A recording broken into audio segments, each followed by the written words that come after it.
LinkedIn, Groupon, Twitter, Skype, Facebook. Бид тэднийг үнгүй хэрэглэдэг. Гэхдээ тэд буйны байгууллага биш. Түгэрч барахгүй тэд жилд тэрбум долларын орлоготой ажиллаж байна. Та эдгээр дэлхийн брэндүүдийн яг хаанаас мөнгө олдгийг нь мэдэх үү? Энэ бүхнийг хөшигний ард нэвтрүүлгээс. Хойд Америкийн мэрэгжлийн спортын 4 том лигийн нэг. Тийм ээ, энэ бол NBA. Тамирчин хүнийг хамгийн өндөр үнд хүргэдэг холбоо. Тийм ээ, энэ бол NBA. Тэр бумаар хэмжигддэг бизнес. Тийм ээ, энэ бол бас л NBA. Сагсан бөмбөг бол дэлхийгээр хамгийн их түгж тарсан спортын нэг юм. Гэсэн ч үнэмлэхгүй ганц л холбоо дэлхийн нийтийн анхаарлын төвд байдаг нь Хойд Америкийн үндэсний сагсан бөмбөгийн лиг юм. Хэдийгээр үндэсний гэсэн тодтолтой боловч Америк нэгдсэн улс, Канада гэсэн 2 орн харьяалагддаг. Канадын 1, харин Америкийн 29. Ингээд нийтдээ 30 баг энэ лигийг бүрдүүлдэг гишүүд нь. 71 жилийн түүхтэй спортын холбоо. Анх Америк Канадын хоккейн нөлөө бүхий эрхмүүд санаачлаг гарган Америкийн сагсан бөмбөгийн холбоо нэртэйгээр байгуулж байсан байдаг юм байна. It's the NBA playoffs. And many cities are anxiously waiting to see which one will celebrate.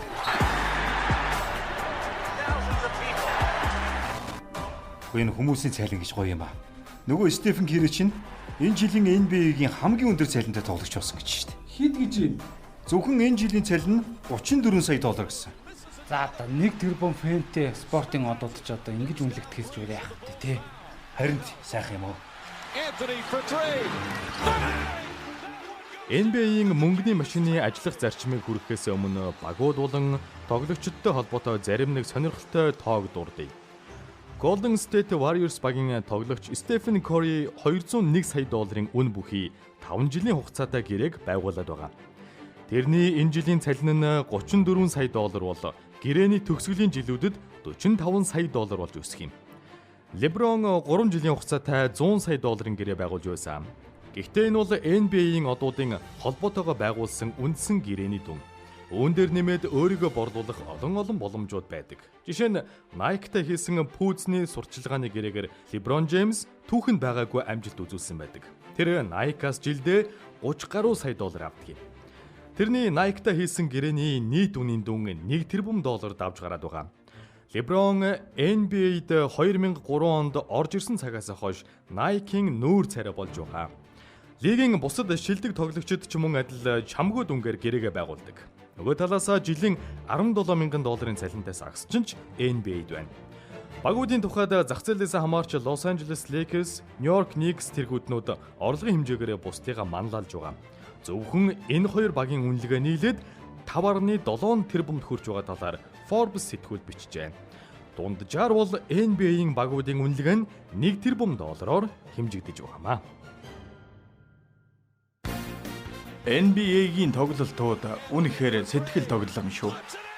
Дэлхийн нийтээр манай хятадч гэсэн их үздэг. Миний хувьд хэрв цаг гарвал телевизээр NBA-гийн тоглолтыг үзэх их дуртай. Бүгд найрамдах Хятад ард улсын ерөнхийлөгч Си Жинпин. Хөшигний ард нэвтрүүлгийг танд хүргэхэд IT Zone хамтарлаа.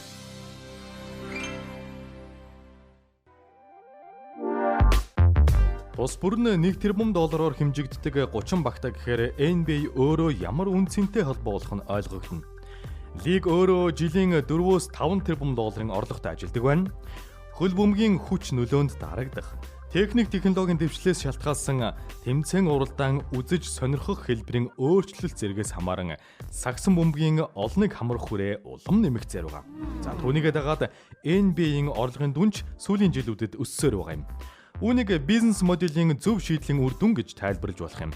Тэмцээний бичлэгийг олон нийтийн мэдээллийн хэрэгслээр дамжуулах эрхийг зарах, зар сурталчилгаагаа худалдах, мерчендайз хийх, худалдаа үйлчилгээ явуулах зэрэг хэд хэдэн сувгаар доллар олдог байна. Үүн дотроос хамгийн их анхаарал татаж байгаа нь спортын төрөлдсөн сувг, телевизүүдэд тэмцээнийг шууд дамжуулах эрх зарах 8 юм.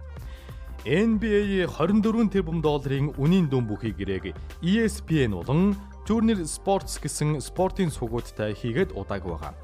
Ийм өндөр дүнтэй гэрээ байгуулж чадсан нь одоо ч гэсэн бизнесийн ертөнцнөө ам дамжин яригдсаар байгаа юм.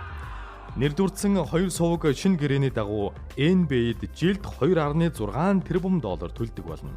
Телевиз, медиа салбарынх нь борлуулалт ийхүү огцом өсж байгаа учраас лигийн тоглогчдын цалингч хангалттай хэмжээнд өгч байгаа. It's the NBA playoffs.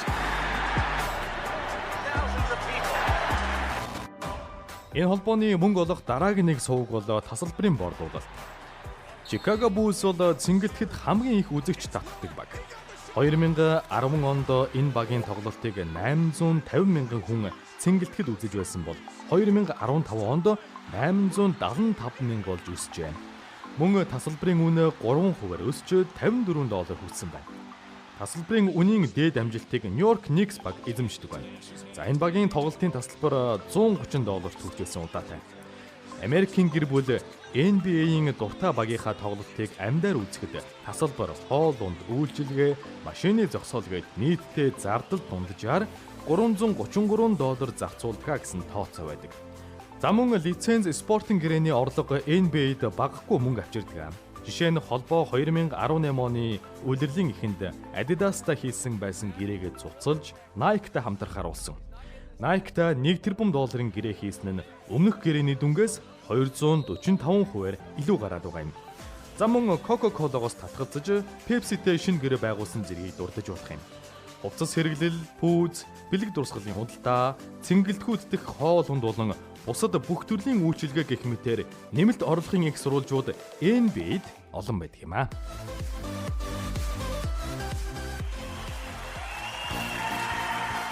Майкл Жордан магадгүй түүхэнд хамгийн шилдэг сагсан бөмбөгч байх л та.